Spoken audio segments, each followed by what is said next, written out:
Oxygène. Jusqu'au 24 avril, Oxygène Radio est présent à la Foire Expo d'Angers, au Parc des Expositions dans le Grand Palais. Oxygène Radio. C'est la conclusion de cette foire d'Angers 2023, édition 2023. Je suis avec bien la bosse, le grand Manitou de cette foire d'Angers. Evelyne Lorido est avec nous. Bonjour Evelyne. Bonjour. Ou plutôt rebonjour. Vous avez été notre première interviewée et vous serez notre dernière interviewée, évidemment pour faire le bilan de cette foire 2023. Je crois savoir, et on m'a dit dans mon oreillette que vous étiez plutôt satisfaite. Oui, on est vraiment content de cette 99e édition de la foire avec un bon niveau de fréquentation. Donc on va passer le cap des 35 000, donc c'est une très bonne nouvelle. 3 000 de plus par rapport à l'année dernière. Voilà, c'est ça, on avait fini à 32 000 l'année dernière, donc c'est une excellente nouvelle. Et puis je pense que globalement les exposants reconnaissent la qualité de la manifestation, les efforts déployés en termes de communication, la programmation qui est assez diversifiée. Voilà. Après, évidemment, on est dans un contexte économique qui est un peu compliqué, hein, tout le monde le sait. Donc pour certains exposants, on sait que les conversions ont parfois été un peu difficiles.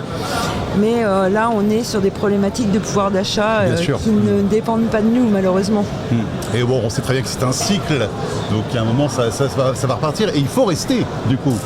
Tout à foire d'Angers l'année prochaine. Donc l'année prochaine, c'est l'année des 100 ans. Alors donc... oui, gros événement pour les 100 ans. Est-ce que vous savez déjà un petit peu où est-ce que vous allez aller pour ces 100 ans ?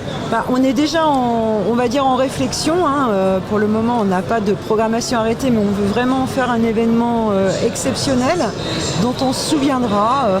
Parce que 100 ans, c'est une longue et belle histoire et qu'on tient vraiment à célébrer ça le mieux possible avec tous nos partenaires et les exposants et les visiteurs fidèles de la foire. Et puis il faut signaler aussi qu'il y a il n'y a pas que vous, il y a plein de petites mains qui travaillent autour de vous.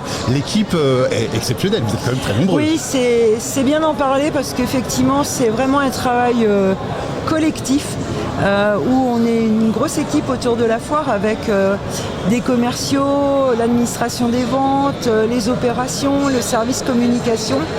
Et c'est des réunions régulières et un travail très collaboratif et participatif. Donc effectivement, un grand merci à toute l'équipe parce que sans cette équipe, on n'arriverait pas au même résultat et c'est important de saluer ce travail-là. Et le prochain salon, si je ne me trompe pas, c'est le salon de l'habitat ? Alors on a effectivement le salon de l'habitat en septembre.